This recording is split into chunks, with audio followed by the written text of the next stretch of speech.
오늘 함께 보실 하나님의 말씀은 야고보서 2장 14절입니다. 내 형제들아, 만일 사람이 믿음이 있노라 하고 행함이 없으면 무슨 유익이 있으리요? 그 믿음이 능히 자기를 구원하겠느냐. 아멘. 오늘 본문에서 야고보는 믿음이 있지만 행함이 없는 믿음에 대해서 말씀하고 있습니다. 오늘 우리가 읽었던 본문을 정확하게 이해하기 위해서는 두 개의 핵심 개념을 이해해야 합니다. 첫 번째는 죽은 믿음의 의미를 바르게 이해해야 합니다. 오늘 우리가 읽었던 야고보서 2장에서는 죽은 믿음이라는 말을 두 번 사용하고 있습니다. 야고보가 죽은 믿음이라고 할 때 이 죽은 믿음이라고 하는 말은 헬라어로 아르고스라는 말인데, 이것은 작동하지 않거나 아무런 쓸모가 없는 그런 상태를 의미합니다. 따라서 죽은 믿음의 반대말은 살아있고 약동하는 믿음이라고 할 수 있는 거죠. 본문을 통해서 야고보는 사람이 어떻게 의롭게 되는가, 또 어떻게 구원받는지에 대해서 말하는 것은 아닙니다. 믿음 외에 선행이라는 것이 구원의 조건에 필요하다고 말하는 것도 아닙니다. 그는 단지 무엇이 살아있는 믿음이며 살아있는 참된 믿음은 어떻게 표현되고 어떻게 나타나는지에 대해서 말하고자 한 것입니다. 야고보는 비록 죽은 믿음을 가지고 있다고 해서 그것을 두고 믿음이 없다고 말하지는 않습니다. 야고보의 독자는 불신자가 아니라 이미 믿고 있는 신자들이었습니다. 오늘 우리가 읽었던 이 2장 14절에 보시면 야고보가 내 형제들아 라고 말하고 있는데, 이 부분에서도 그런 것들이 잘 나타나고 있습니다. 그러나 그렇게 믿는 신자들 가운데 안타깝게도 말만 번지르르하게 하고 실천이 전혀 없는 그런 사람들이 있었다라고 하는 겁니다. 사실상 이런 일은 초대교회를 비롯한 모든 시대의 교회에서 흔히 볼 수 있는 일이고 찾아보기 쉬운 일이죠. 믿는다라고 하지만 행함이 없고, 내가 안다라고 하지만 아는 것에 그치는 그런 상태. 지금 야고보는 그것을 말하고 있는 겁니다. 야고보는 이렇게 행함이 없는 죽은 믿음을 가졌다고 이들을 두고 불신자라고 말하거나 혹은 너는 지옥에 갈 거야 라고 말하는 것은 아닙니다. 그는 단지 행함이 없는 믿음을 가진 이들에게 반드시 행함이 있어야 그가 가지고 있는 믿음이 살아있는 믿음이라고 그렇게 말하고 있는 겁니다. 이런 점에서 보면 공관복음서를 볼 때 주님께서 말씀하신 작은 믿음이라는 개념이 오늘 야고보가 말하고 있는 죽은 믿음과 신학적 의미에서 통한다고 말할 수 있습니다. 예를 들어 자동차의 엔진도 연료가 없으면 돌아가지 않고 바퀴를 굴릴 수가 없습니다. 이런 상태를 두고 엔진이 죽었다라고 말할 수 있는 거죠. 죽은 믿음이라는 개념은 바로 이런 겁니다. 즉, 믿음을 가지고 있지만 그 믿음이 아무런 일도 하지 못하는 그런 상태. 믿음이 있지만 그 믿음이 아무런 일도 하지 못하는 그런 상태. 그런 상태이기 때문에 야고보는 그 믿음을 지금 죽은 믿음이라고 말하고 있는 겁니다. 반대로 살아있는 엔진은 연료가 잘 공급된 연료로 엔진도 힘차게 돌아가고 바퀴도 잘 굴러갑니다. 살아있는 믿음도 이와 같은 겁니다. 이렇게 살아있는 믿음은 실제적이고 효과적이고 기능적인 그런 까닭에 바람직한 결과를 가져오는 겁니다. 둘째, 구원하다는 말의 문맥상 의미를 바르게 이해해야겠습니다.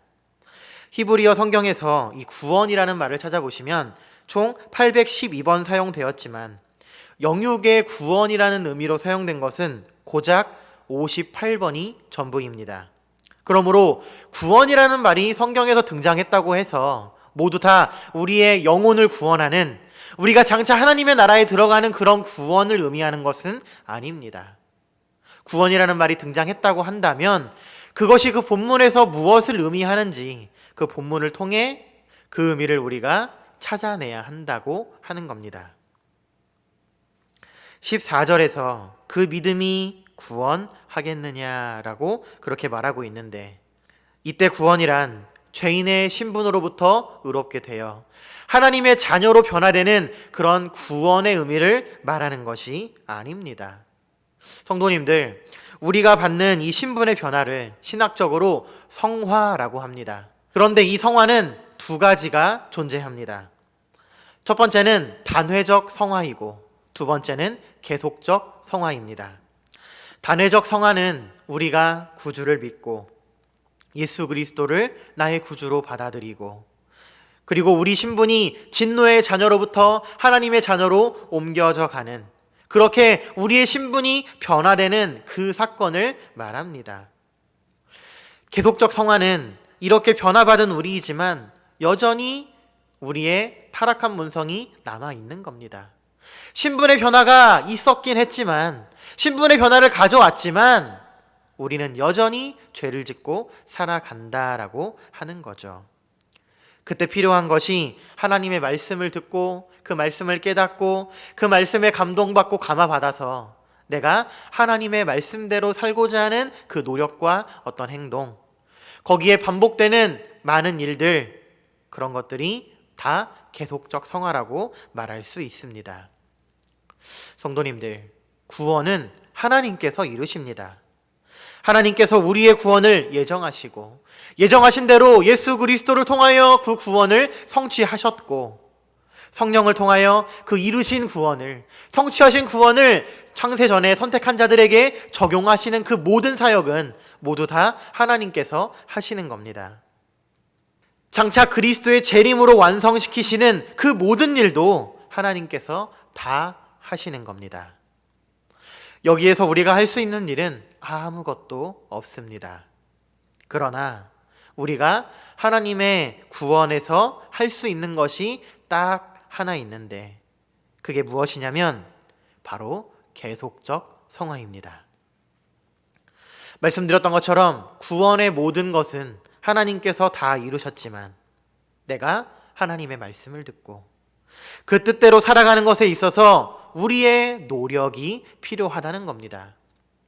내가 알고 그것이 지식적으로 끝나는 것이 아니라, 그 지식이 있다면 내가 행동하는 그 믿음으로 행하려고 하는 어떤 마음가짐, 그리고 그 마음가짐과 함께 성령님의 도우심으로 힘을 입어서 내가 하나님의 말씀대로 살아내는 것, 그 계속적 성화가 있다라고 하는 겁니다.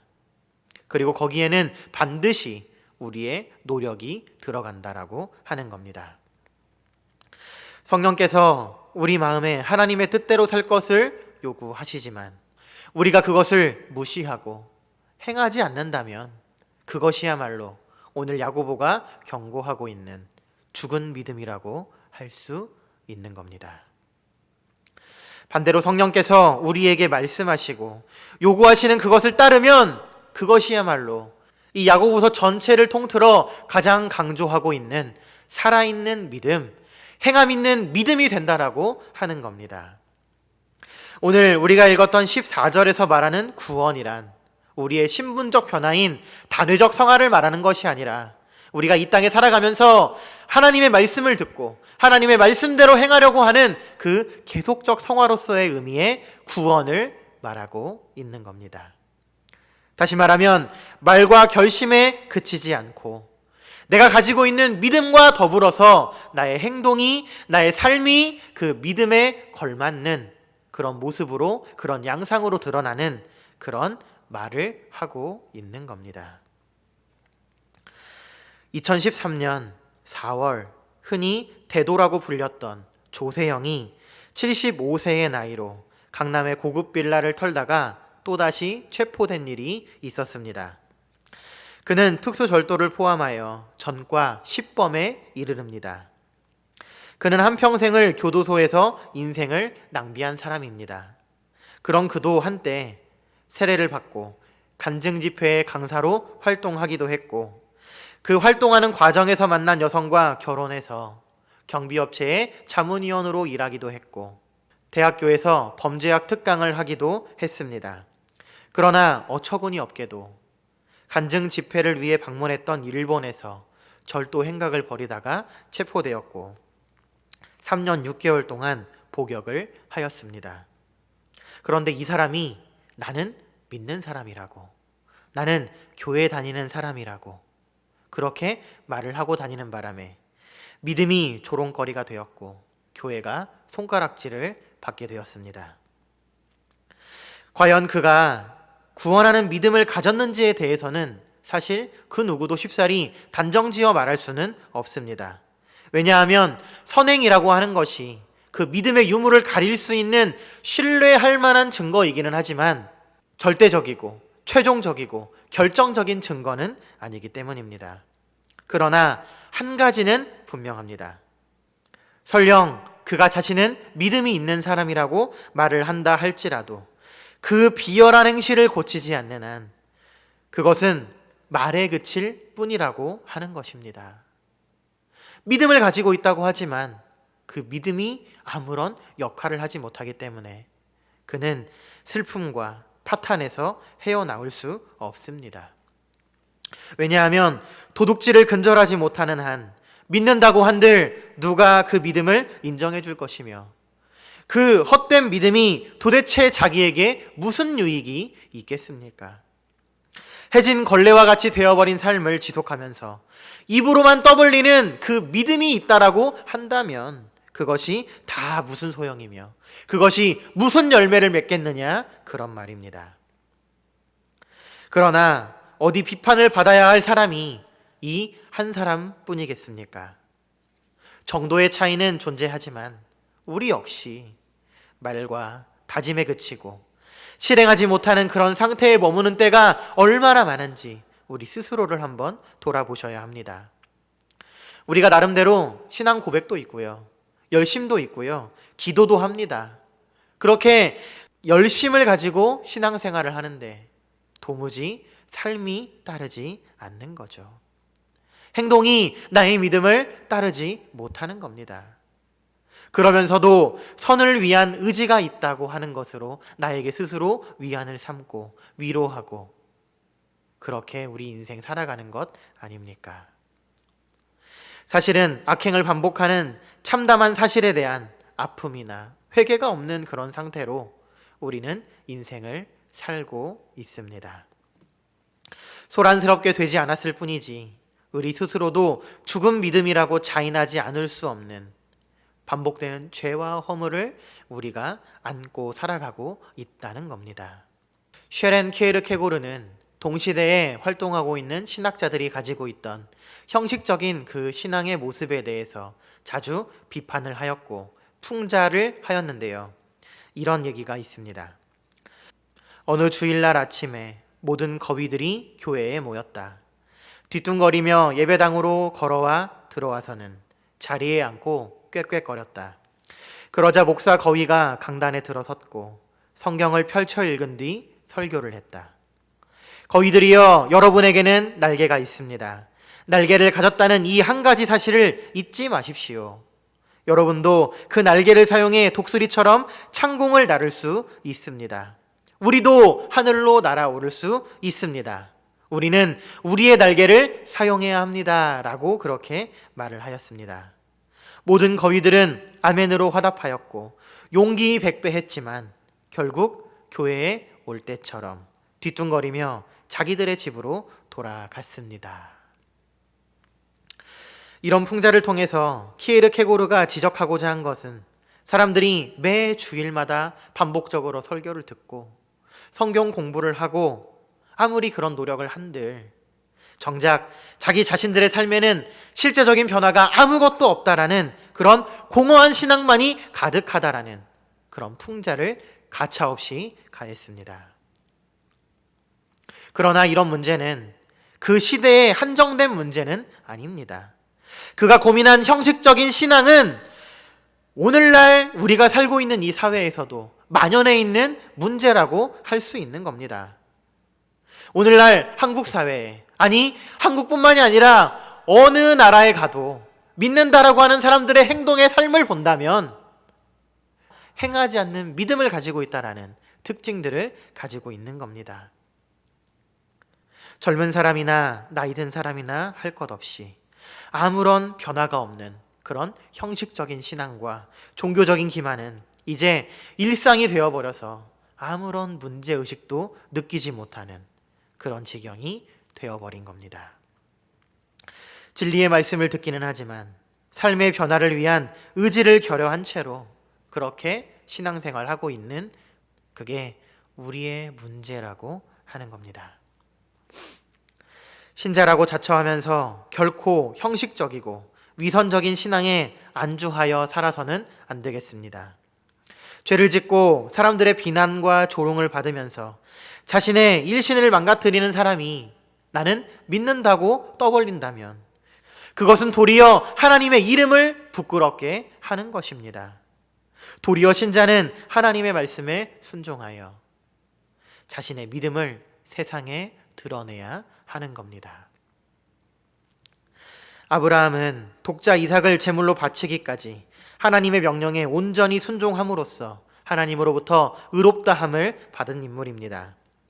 이것은 아브라함의 행위로 의롭다함을 이루었다는 말이 아닙니다. 왜냐하면 아브라함은 이삭을 바치기 훨씬 이전에 믿음으로 의롭다함을 받았기 때문입니다. 야고보가 강조하고자 한 것은 아브라함의 순종의 행위를 통해서 그가 가지고 있는 믿음이 확증되었다라고 지금 말하고 있는 겁니다. 그러므로 아브라함이 그의 행동을 통해서 믿음을 확증한 것처럼 우리도 믿음을 가지고 있다라고 한다면 우리의 삶을 통하여, 우리의 행동을 통하여 믿음을 확증하라고, 믿음을 보이라고 지금 그렇게 말하고 있는 겁니다. 오래전 뉴욕타임즈에서 지난 1000년간 인간이 만들어낸 것 중 각 분야의 최고 자리에 차지한 것들을 발표한 적이 있습니다. 인간의 생활 속도를 빠르게 만들었던 지퍼, 무궁무진한 예술을 만들어낸 피아노, 생활 도구부터 우주선까지 쓰이는 곳이 없는 나사못이 선정되었습니다. 그 중에 금속 활자도 포함되었는데 한국의 금속 활자를 발표하지 않고 구텐베르크의 금속 활자를 선정하였습니다.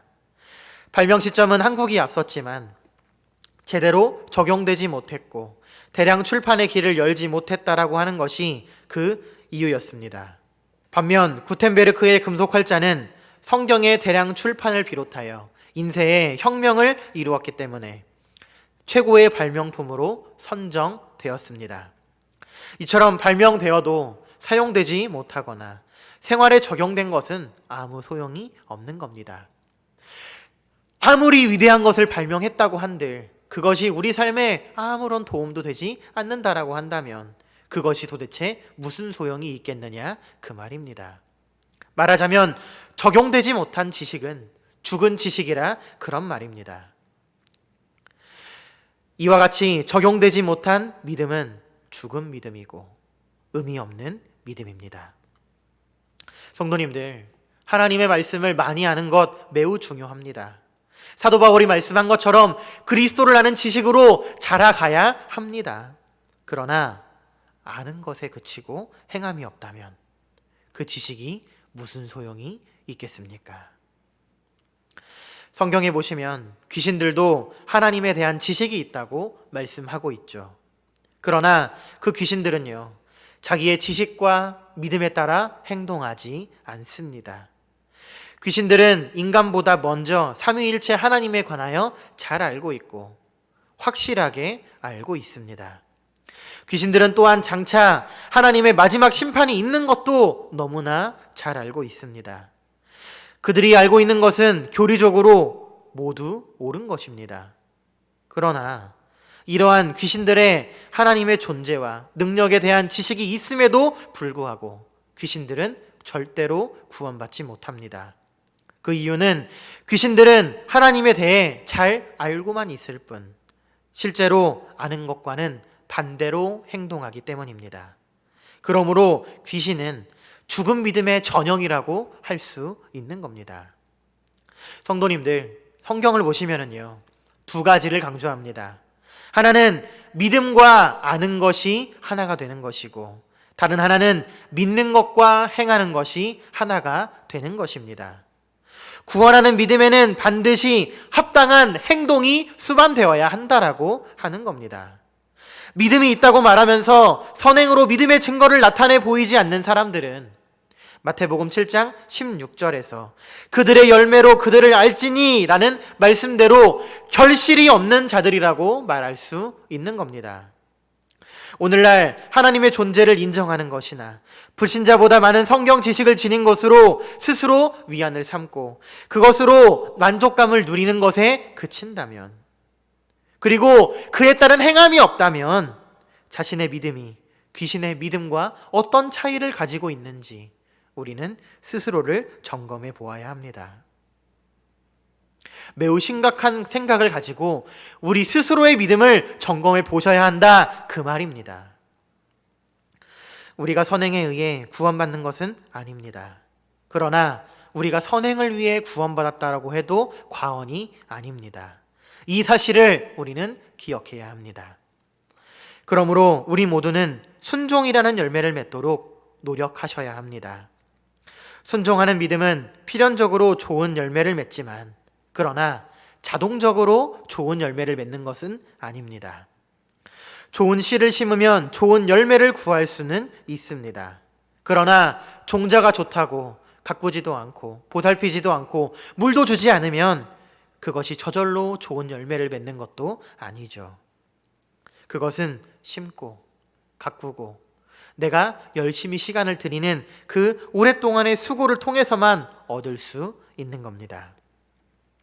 마찬가지로 선행도 구원하는 믿음에서부터 비롯되지만 그것도 저절로 되는 것은 아닙니다. 순종은 결심이 있어야 하고 반복되는 지속적인 노력이 있어야만 가능한 것입니다. 오늘 순종하고자 마음 먹었지만 내가 잘 되지 않습니다. 그러나 괜찮습니다. 내일에게 우리는 새로운 기회가 또 있습니다. 내일 다시 도전하시면 되는 겁니다. 그렇게 반복되고 노력이 쌓이다 보면 우리 신앙이 조금씩 발전하는 것 아니겠습니까? 하지만 그런 노력조차 하지 않는 그런 답보 상태에 머문다면 우리 신앙이 과연 살아있는 믿음이라고 할 수 있겠습니까? 믿음이라는 좋은 이 씨앗이 있기 때문에 우리가 노력을 한다면, 거기에 시간을 들인다면, 나의 에너지를 쏟는다면 반드시 좋은 결과를, 좋은 열매를 맺을 수 있는 겁니다. 우리는 하나님의 말씀대로 살고자 하는 노력을 멈추었거나 그렇게 살아야 할 의무감을 상실하지는 않았는지 우리 스스로를 성찰해야 합니다. 우리는 어느 때부터 걷기를 포기하고 주저앉아 있는 영적인 앉은뱅이가 된 것입니까? 우리는 현세만 생각하고 그것만을 위해 이 땅에 속한 사람으로 전락하지는 않았습니까? 하나님의 말씀에 대해서 반항심을 키우고 천국의 존재와 약속을 속으로 의심하는 그런 경멸하는 신자의 가면을 쓰고 살아가고 있는 것은 아닙니까? 경건을 위한 신성하고 고결한 몸부림은 없으면서도 우리의 삶에 대한 물질적인 조건에 대해서 고민은 많이 있는 상태로 우리가 살아가는 것은 아닙니까? 우리가 이런 모습으로 산다면 우리의 믿음이 죽은 것이라는 증거일 수도 있습니다. 성도님들, 현재에 안주하지 마시고 선을 향한 목마름으로 착하게 사는 것을 일생의 신앙 목표로 간구하시고 그것을 추구하시며 살아가시기 바랍니다. 하나님께서 성경을 통해 우리에게 원하시는 것, 그것은 예수 그리스도를 따라 본받는, 그 삶의 모습을 본받는 그런 삶의 양식입니다. 구원받은 자가 장차 천국에 들어갈 그것만을 생각하고 산다면 그것은 아직 어린아이와 같은 신앙이라고 할 수 있는 겁니다. 더 나아가서 내가 받은 그 구원의 은혜에 감격하여 하나님의 뜻을 이 땅에 보이고 이 땅에서 펼치고 하나님의 뜻대로 살아가는 그런 빛과 소금과 같은 역할을 감당해야 하는 겁니다. 내가 믿기는 하지만, 내가 구원받았다라고 생각하고 믿기는 하지만 내 삶이 불신자와 별반 다르지 않다면 그것은 오늘 야고보가 경고하고 있는 것처럼 죽은 믿음이라고 하는 겁니다. 존경하는 성도님들, 우리가 살아있는 믿음을 가지고 있다라고 한다면 그것은 반드시 나의 삶에 드러나기 마련입니다. 그리고 그렇게 드러나기를 위하여 힘써야 하는 겁니다. 오늘 야고보가 말하는 것처럼, 오늘 성경이 우리에게 요구하는 것처럼 내가 믿는 것과 행하는 것이 같이 될 수 있는 그런 모든 성도님들이 되시기를 간절히 소망합니다.